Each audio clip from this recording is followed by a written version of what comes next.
The scream of expensive brakes on gravel cut through the trees like a knife.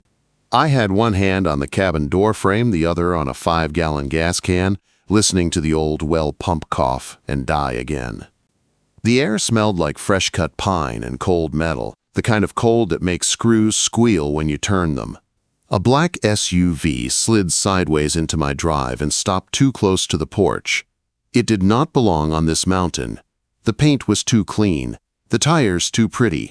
A woman stepped out like she was stepping onto a stage she did not want.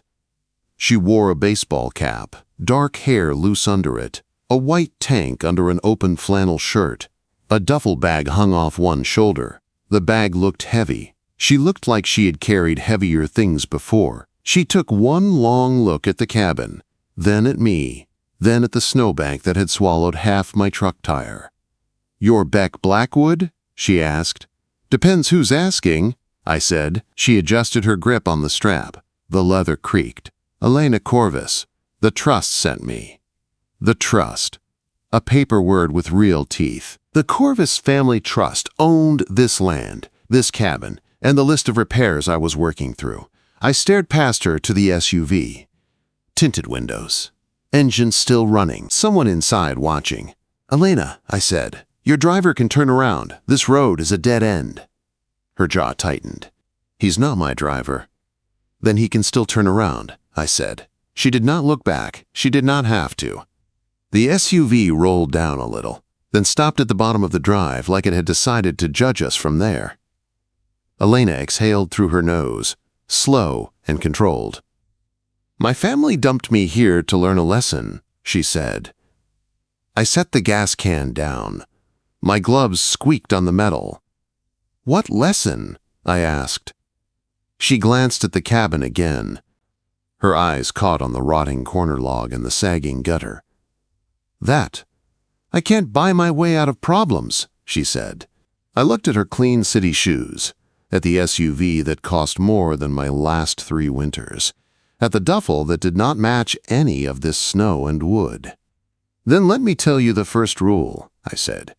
"You don't break in my snow." Quote, "Blackwood Ridge sits high enough that storms make their own rules. Phones lie. Forecasts guess. The mountain decides. The cabin was not mine. It belonged to the Corvus Trust. The trustees hired me to keep it from falling into the trees. Winterize. Replace rotten logs. Fix the well pump. Patch the roof before the next blizzard sealed us in." I had been living out of my truck in the mudroom for a week, sleeping in a bag that smelled like diesel and smoke. Elena stepped onto the porch like she had never walked on wood that could flex under her weight. "You're staying here?" she asked, eyes moving over my tools and stacked lumber. "I'm working here," I said. "That's the same thing." "Not where I'm from," I said. Her gaze slid to the open pump access panel and the wet crescent on the floor, where the pump had spit water then given up. Her face stayed hard, but I saw the flicker of worry. "The well works?" she asked. "It will," I said. "How soon?" "When I'm done," I said. The SUV door opened down the drive. A man got out in a suit coat, no hat, dress shoes in the snow. His phone was out like it could scare the weather. Elena's shoulders went rigid, but her hands stayed busy on the duffel. "Who's that?" I asked. "My father's insurance guy," she said. "Or his lawyer, depends on the day." He did not make it 3 steps before he slipped on the ice. I had not had time to salt. He caught himself on the fender of my truck and glared at me like I had placed the mountain there just to be rude. I walked down the steps and met him halfway. "Denton, Mr. Corvus's office," he said, holding out a hand. I did not take it. "Road's bad," I said. "You shouldn't be here." He looked over my shoulder at Elena. "She shouldn't either," he said. Elena's voice came sharp from the porch. "I'm fine, Denton." He ignored her. "My job is to document the condition of the property. Liability, if she gets hurt, if you can film it from the county road," I said. Calm. His eyes narrowed. "This is trust property." "And this is my work site," I said. "You want to argue? Call the trustee. Otherwise, walk back down the drive before you break your hip." Quote, a battered Ford rumbled up behind him, Sam, my foreman, with a chainsaw on the back and snow on the hood. He rolled down his window and looked Denton over like he was a broken fence post. "Beck," "Who's the city fellow?" Sam asked. "Lost?" "Maybe," I said. Sam sniffed the air. "Storm's coming," he said. "He'll learn." Denton's face went pink. He slid back down the drive, phone held out like a shield. The SUV turned and left. Elena watched them go. Her chin stayed high. Her eyes did not. When Sam pulled up to the porch, he tipped his hat. "Ma'am." Elena nodded once, tight. "Hi." Sam's gaze flicked to her duffel, her cap, the empty drive. He leaned close to me and muttered, "That trouble?" "Maybe," I said. "Smells like money," he said. "Money always brings trouble." "I heard that," Elena called. Sam shrugged. "Then you heard right." By afternoon, freezing rain turned to wet snow. The sky went the color of a bruise. The trees creaked when the wind leaned on them. I was in the pump closet with a headlamp on, sleeves rolled, forearms wet, listening to the motor strain. The pressure gauge jittered like a nervous eye. Elena stood in the doorway, arms crossed, pretending she was not cold. The cabin was barely warmer than outside. The old stove could not be trusted until I fixed the chimney. "You said the water would be back," she said. "I said it will," I answered. "That's not an answer," she shot back. I cut the breaker. The pump went quiet. Outside, the storm sounded louder. I pulled the suction line apart. The smell of iron and old algae hit me. The gasket in my fingers was brittle and cracked. "This is why you don't have water," I said, holding it up. "See that crack?" Elena stepped closer without thinking. I caught a faint citrus scent under the cold and pine. "That tiny thing?" she asked. "It's not tiny when it's between you and drinking," I said. She let out a short breath, then grabbed the brim of her cap like she needed something to hold. "Can you fix it?" she asked, softer now. "I can," I said, "but I need parts." "Then order them." "Roads closing," I said. "Trucks won't get up here for days." She looked past me at the empty shelves, blinked once, fast, then turned her face away so the porch light would not catch the shine in her eyes. "I can't stay here without water," she said. "You can," I said. "You just don't want to." Her gaze snapped back to mine. "You don't know what I want?" I held up the cracked gasket again. "I know you want this fixed." "So do I. We're going to do it the ugly way." Her eyes narrowed. "What's the ugly way?" I pulled a strip of old leather from my bag and a tube of sealant. "We make our own," I said. By nightfall, the cabin smelled like glue and wet wool. Snow slapped the windows. Sam had taken the truck back down before the road turned to glass. The SUV was gone. No more suits, no more cameras. Elena watched as I cut the leather and punched holes, her elbows tight to her sides. Her hands shook just a little. "You do this for a living?" she asked. "I do what needs doing," I said. "That's not a living," she murmured. I set the homemade gasket, tightened the bolts, and flipped the breaker. The pump grumbled, spit, then caught. The pressure needle climbed. Water rushed through the pipes. Elena walked to the sink and turned the tap. Rust, then clear. She held her hands under the stream like she did not trust it. Her eyes closed for half a second, her shoulders dropping. "You're welcome," I said. She opened her eyes. "How much?" she asked. "For what?" "For tonight, for the water." "You're paying the contract through the trust," I said. "That covers this." "That's not tonight," she insisted. She reached into her duffel and pulled out a small box, opened it. A heavy watch glowed against the dark lining. "Take this," she said. "It's clean. It's mine. No strings." I did not touch it. "I don't need favors," I said. "I need a bill," she said, voice tight. "Write it down. Materials, labor, all of it." I watched her hands shake, then I nodded once. "Fine," I said. "Then you work." Her eyes flashed. "Excuse me?" "You want to pay?" I said. "You earn your way into the work. You don't stand in my doorway and throw jewelry at problems." I pointed at the dust mask hanging on a nail. "You sand logs tomorrow?" I said. "You wear that. You do it my way." Elena stared at me like no one had talked to her like that in a long time. Then a small, sharp smile touched her mouth. "Deal," she said. The next morning I knew she had meant it when she said, "Deal." At first light, the mountain was quiet and white. I stepped onto the porch with my coffee and saw her already there, standing by the stacked logs in my old work boots that were a size too big, mask hanging loose around her neck, hair tucked under her cap. "You're early," I said. "You said sand logs," she answered. "You didn't give me a time." I handed her a pair of gloves. "Then we start now," I said. I showed her how to brace the beam, how to hold the sander so it did not kick. She listened with that sharp focus I usually only saw in men trying to prove themselves on a job site. The first pass was rough. The belt jumped. Her arm jerked. "Let the tool work," I said. "You don't have to fight it."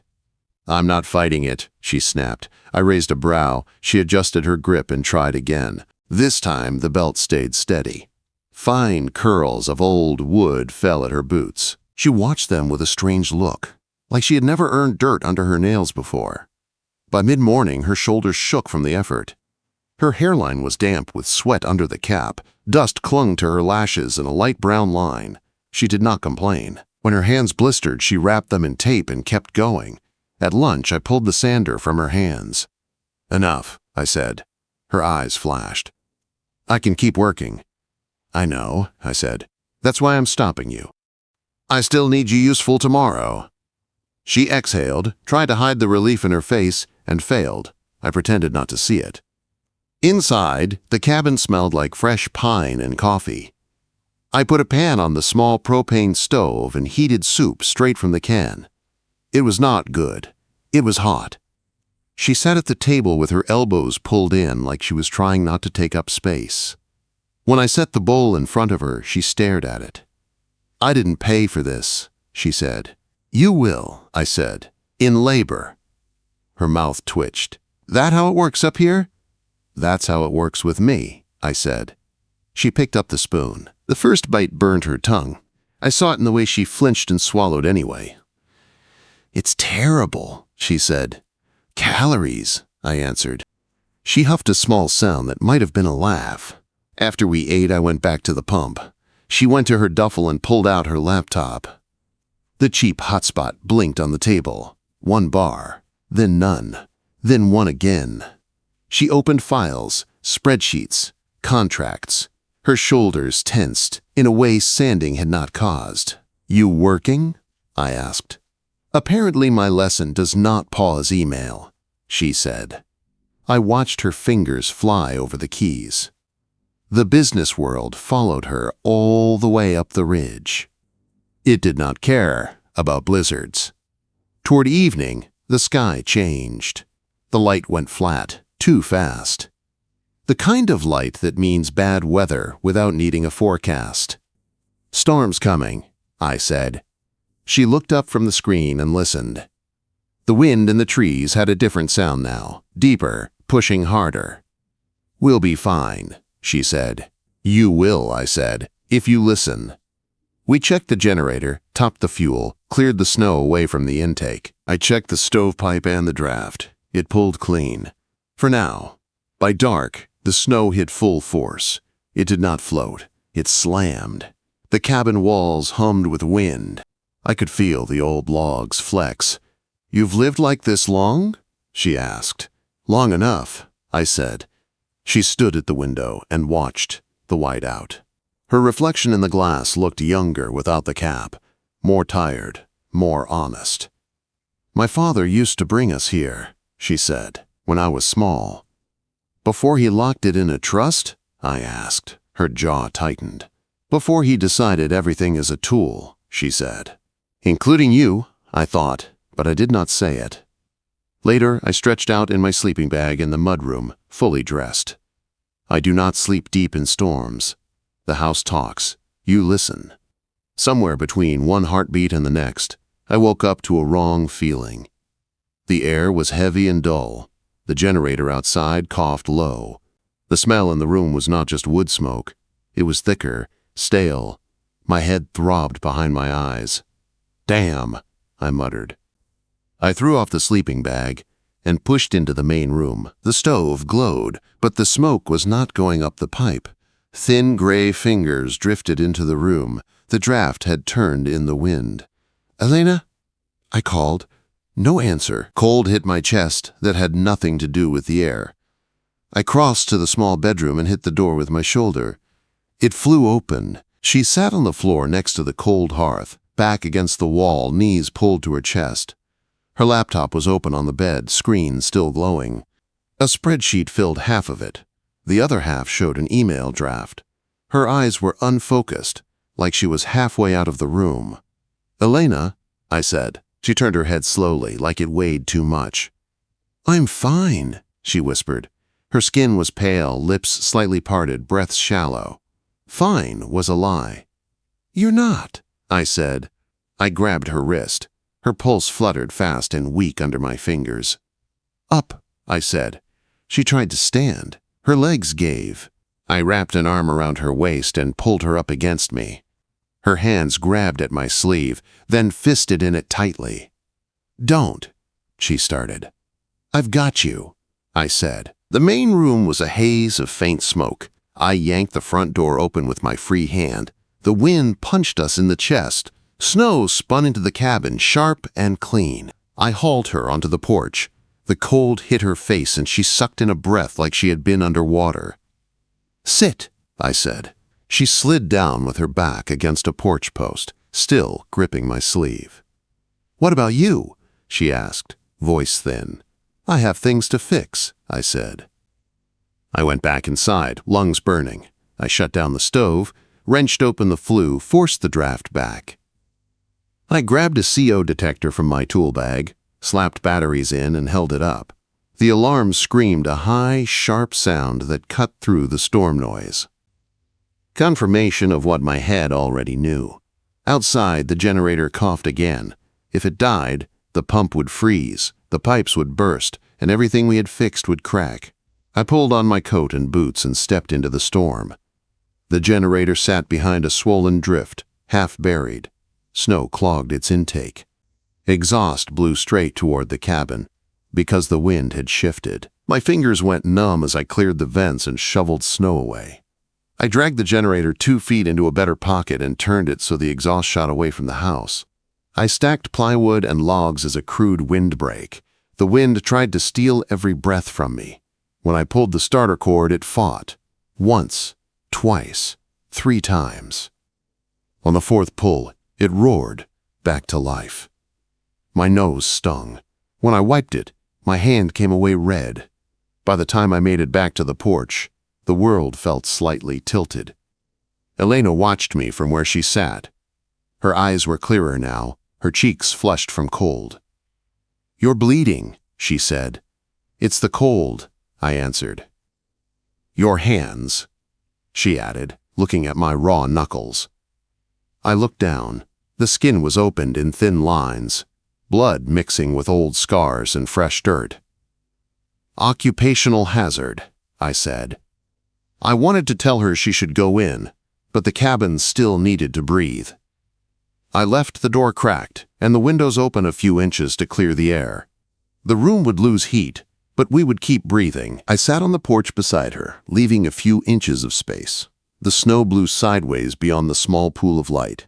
For a while, we just sat and listened to the storm. "I didn't notice the smell," she said quietly. "I was reading the settlement terms. I thought my headache was stress." "It was the gas," I said. "Your body was trying to tell you to get out." She looked at me, eyes serious. "You did," she said. "You got me out." I shrugged one shoulder. "Storm does half the teaching up here," I said. "I just listen." Her hand slid from my sleeve to my forearm, fingers light but sure. It was the first time she touched me without bracing herself. "Thank you," she said. It was simple, no edge, no control in it, just gratitude. We stayed on the porch until my teeth started to knock. When the CO detector inside went quiet, I shut the door and closed the windows. The cabin filled with the softer sound of the wind outside and the steady hum of the generator. Later, as we checked the stove and moved our bedding closer to the safest wall, she looked at me over the top of her mug. "You teach like you're angry," she said again. "I teach like I want you alive," I said. Her eyes held mine a second longer than they needed to. "Then, keep teaching," she murmured. The storm kept pounding the ridge, but something in the space between us shifted that night. She was not just the rich woman sent to learn a lesson. And I was not just the man hired to keep her walls standing. We were stuck on a mountain, sharing air, work, and now a near miss with death. And the lesson her family wanted her to learn was not the one she was actually learning.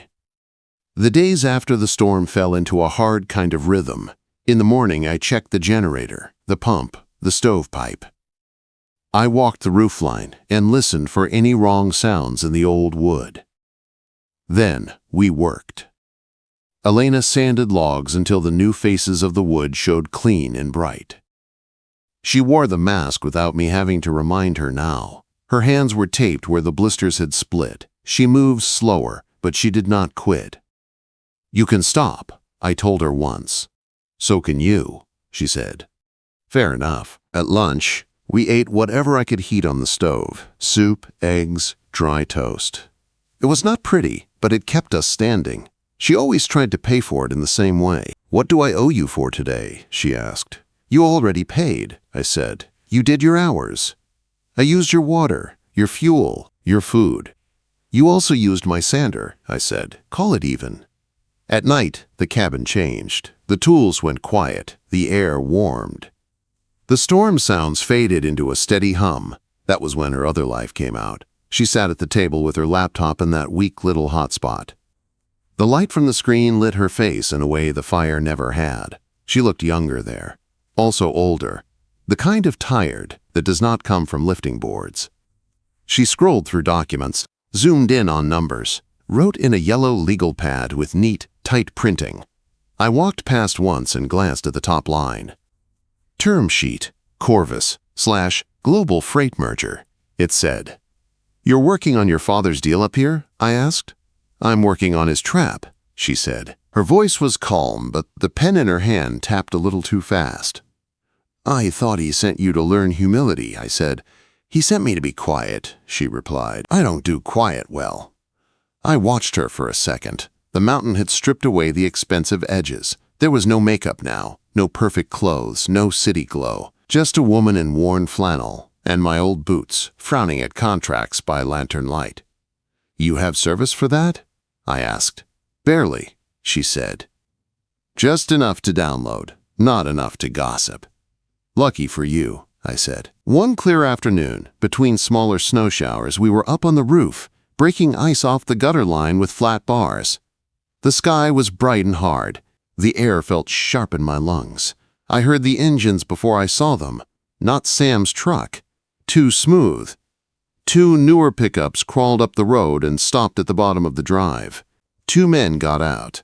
Hard hats, company windbreakers, clipboards. One of them had a small camera strapped to his chest.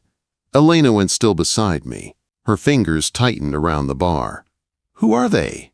I asked. "Compliance," she said. "Or my father's messengers. Same thing." I climbed down the ladder before they could reach the steps. Snow crunched under my boots as I met them halfway. "Can I help you?" I asked. "Beck Blackwood?" Clipboard asked.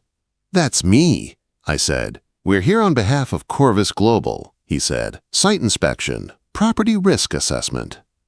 He flipped his folder open like it was a badge. "You don't have a county permit for that," I said.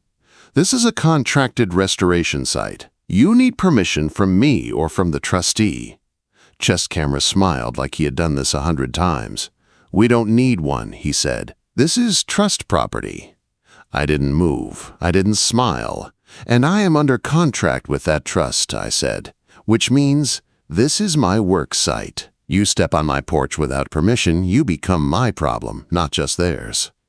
Clipboard's eyes flicked past me to the roof. "Miss Corvus," he called. "We just need a few minutes. Standard safety protocol." Elena stepped to the edge of the porch roof, crowbar still in her hand. The wind tugged at her flannel. "Standard for who?" she asked. "For the family," Clipboard said. "For your safety." "My safety," she repeated. Her voice was soft, but I felt the anger in it.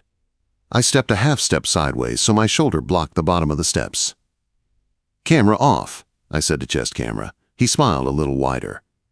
"Or what?" he asked. "Or you leave," I said. "Now." Clipboard's jaw tightened. "Mr. Blackwood, we can make this difficult," he said. "Your permits, your contracts." I pulled my phone from my pocket and raised it. I took a clear picture of both trucks and both faces. I let him see me do it. "And I can make it criminal trespass," I said, still calm. "I have your plates and your faces. Next is the sheriff." They looked at the phone like it had more power than my words. Behind me, Elena spoke, voice cold and sharp. "And if you're here on behalf of Corvus Global," she said, "tell my father something for me." Clipboard blinked. "What would you like us to tell him?" he asked. "Tell him I've been reading his merger documents," she said.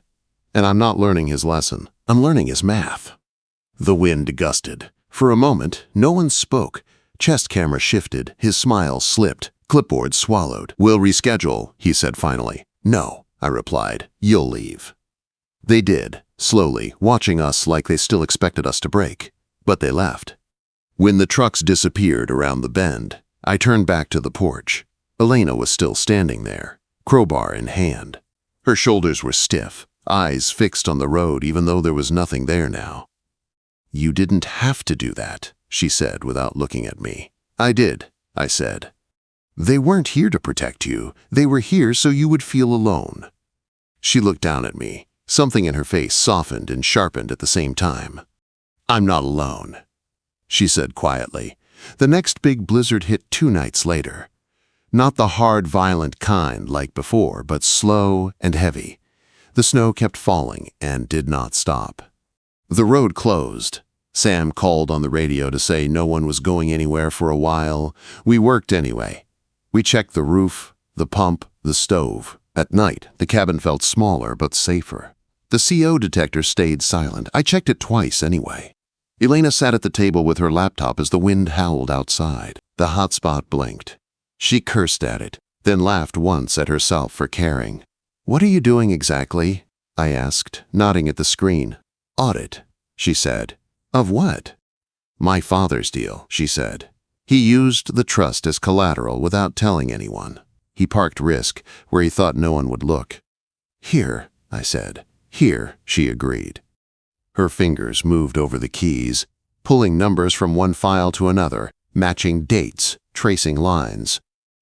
"I thought they dumped you here to get you out of the way," I said. "They did," she said. "They forgot I can work from anywhere." She opened a new document. I saw the title at the top. "Injunction Draft, Corvus Trust versus Corvus Global," it read. "You're going to court?" I asked. "I'm sending our attorney everything he needs," she said.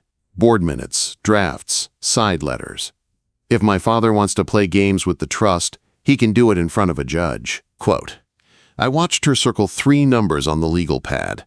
She traced around them with the tip of her pen again and again, like they were a target. "What are those?" I asked. "Debt covenants," she said. "He breaks those, the lenders get spooked. He can't risk that. So he gives me what I want, or I pull the alarm." "What do you want?"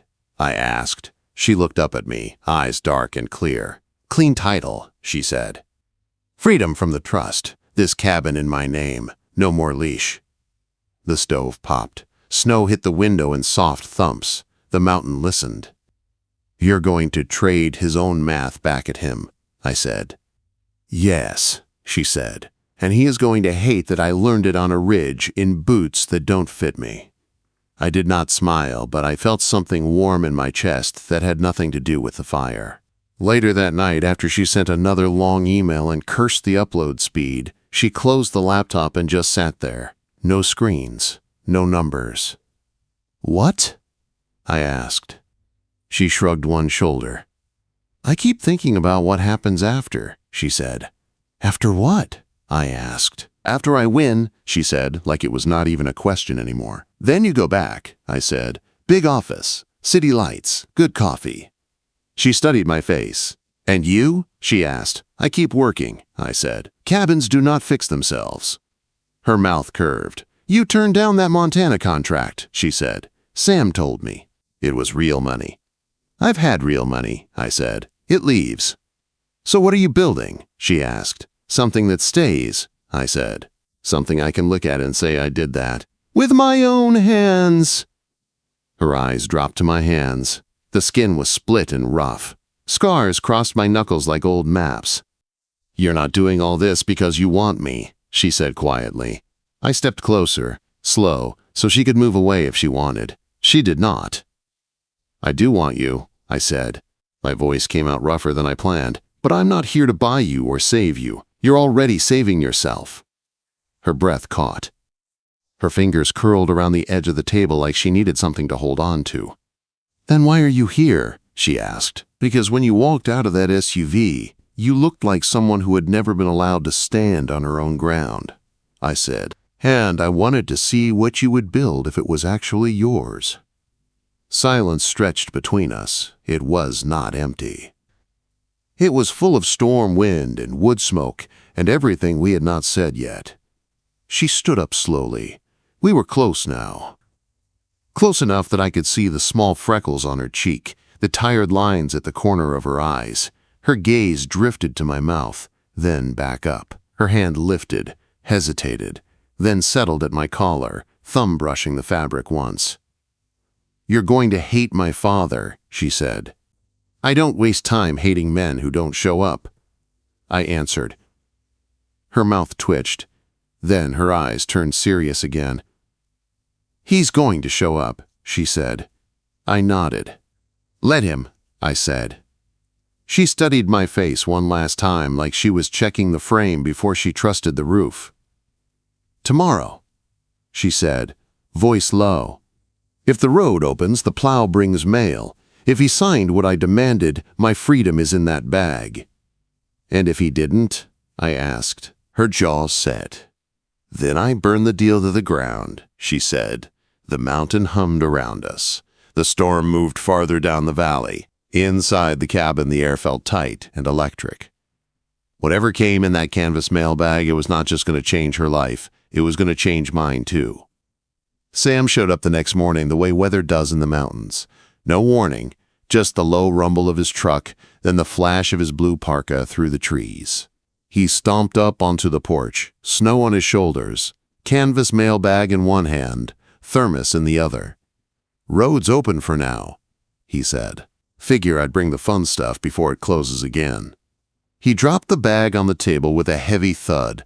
Envelopes slid inside like stacked stones. Elena froze in the doorway. She had a mug in her hand. Her fingers tightened around the handle until her knuckles went white. "That for me?" she asked. Sam nodded. "Two with your name, one with his," he said, jerking his chin at me. "County stuff. No ticking sounds. You're safe." Quote. He winked, then went back outside to check the ridgeline, which meant, "Give us space." I stood on the other side of the table. The room felt smaller. "Which one is it?" I asked. She dug through the bag. Bills, flyers, one thin envelope from a bank. Then she found it. The overnight envelope, with the big firm name on the corner and her father's world, printed in small, neat letters. She set it down like it might jump. "You want me to open it?" I asked. "No," she said, and I heard the crack in her voice. "If it's bad, I want to be mad at the right person." She slid her thumb under the seal and tore it in one clean motion. Paper slid out, thick and official. The first page was a letter. She skimmed it fast, eyes moving like they were pulling data, not words. Her breath hitched. "What?" I asked. She handed me the letter without speaking. Her finger tapped one line near the top. "Enclosed, please find the executed deed transferring full title of Blackwood Ridge, parcel 47B to Elena Corvus, free and clear of trust encumbrances," it said. "Settlement terms, as agreed." Quote. I flipped to the next page. Deed, her name, no trust, no et al, no leash. "It's done," I said. She didn't move. "Elena," I said, softer, "you did it." She set both hands on the table, leaned over the papers and closed her eyes. For a second, I thought she might cry. She didn't. Her shoulders shook once, then settled. When she opened her eyes, they were wet but bright. "He signed," she said. "He gave up the cabin. He released the trust from the deal. He actually did it." "Because you made not doing it worse," I said. A weak laugh escaped her. "Because I found where it would hurt," she said. "Debt covenants." "Regulatory risk," Public filings. I spoke his language for once. She straightened. Her hand lay flat on the deed. This is mine now, she said, on paper. In fact. And in wood, I said. Don't forget the wood. She looked around the cabin, at the fresh logs, at the patched floor, at the stove I had nearly died fixing, at the well that groaned but worked. This place was supposed to be my punishment, she said. My family dumped me here to learn a lesson. Quote. She looked back at me. Her eyes were not soft, they were clear. Then let me, I said. The words came out low and steady before I could polish them. Let you what? She asked. Be the one who teaches you the right lesson, I said. That you're not something they send up a mountain to fix. That you can build your own ground and decide who stands on it. She stared at me for a long beat. The stove popped. Outside, Sam's chainsaw started somewhere up the slope. You're serious, she said. I don't know how to be anything else, I answered. She swallowed. Her fingers curled over the edge of the deed like she was afraid someone might tug it away. What about you? She asked. You got your own envelope. I pulled mine from the pile. County seal. Thin, cheap paper. I tore it open. Final inspection passed. I read. Permit closed. Occupancy approved. Contractor of record. Blackwood Restoration. I felt something settle in my chest, like a beam dropping onto its posts. Congratulations, she said quietly. Yeah, I said. Guess I'm real now. She smiled. A small private thing. You were real the first time you yelled at the generator, she said. We stood in silence for a moment, both holding proof, her deed. My permit, 2 different doors opening at the same time. Okay, she said at last. Then we need to talk about the next part. What next part? I asked. She went to her duffel and pulled out a blue folder. It was already worn at the edges like she'd opened it 100 times. She laid it on the table between us and flipped it open. Blackwood Restorations, the cover page said. Inside were typed pages. Roles, liability, insurance, profit split, client terms. It was clean and hard and thought through. You drafted this up here, I asked. Up here, she said, between sanding and crying in the pump closet. You cried in the pump closet, I asked. Once, she said. It echoed. It was horrible. I recommend the woods instead. Her mouth twitched. Then she tapped the page about ownership. 50-50, she said.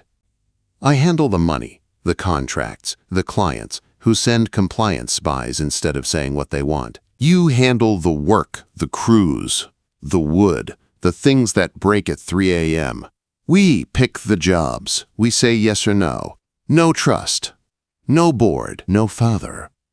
The cabin? I asked. Her gaze lifted. The cabin is the office, she said, and home, if you want it. I felt the word home hit me harder than it should have. You sure you want me as a partner? I asked. You've seen me yell at pipes. I've also seen you move a generator in a blizzard so I wouldn't die in my sleep, she said. I trust that man more than anyone sitting at a board table. She nudged a pen toward me. This is not a charity deal, she said. I want your name on the work, Beck. I want clients to know if they hire us, they get you, not some polished fake. My hand closed around the pen. It felt heavier than it should. I signed on the line under my printed name. Black ink on white paper. No flourish. She signed next. Her signature looked sharp, like a line of mountains.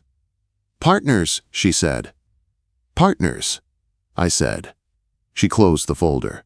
Set it aside like something settled, not fragile. Then she stepped around the table. The air shifted. She stopped in front of me, closer than client distance. Her hand lifted, fingers brushing the line of my jaw. Rough skin and rougher beard. You're not just my contractor anymore, she said. You know that, right? I figured, I said. Most contractors don't get this many death stares from compliance. She huffed a soft laugh, then her eyes turned serious again. I don't know how to do this, she admitted. Not business, not leverage. This. She gestured small between us. Same way you did the pump, I said. Ugly and honest. One piece at a time. Her lips curved. You make romance sound like plumbing, she said. I make it sound like work, I said. The kind that's worth it. She took a breath like she was about to jump into cold water. "Then here," she said. "This is my first piece." She slid her hand to the back of my neck, pulled me down, and kissed me. It was not careful this time. It was slow and sure and deep. No panic. No storm. No compliance truck at the bottom of the drive. Just heat and the smell of pine and coffee and this woman who had walked up my mountain and decided to stay. My hands went to her waist. Solid grip. Not to hold her in place, but to tell her I was not going anywhere unless she told me to. She didn't. When we finally broke, her forehead rested against mine. Her breath was warm against my mouth. "My family dumped me here to learn a lesson," she said again, softer now, almost a joke. "Yeah," I said. "And you did." "What lesson is that?" she whispered. "That you can build your own life out of old wood and bad paperwork," I said. "And you don't have to do it alone." Her hands tightened in my shirt. Her laugh broke into something that might have been a sob if she had let it. "Stay," she said. "Already here," I replied. Later, when Sam came back in with snow on his boots and a question about the ridge, he found us at the table. Papers spread out. Deed, permit, partnership contract. Coffee mugs. My tool belt hanging on the chair. Her laptop closed for once. He took one look at our faces, at the way her hand rested on my forearm, and shook his head with a slow grin. "Knew this place was worth saving," he said. I glanced at Elena. Her ring finger was still bare, but her hand was steady. "Yeah," I said. "It is." Outside, the snow on the roof settled. Inside, the cabin felt less like a test and more like a beginning.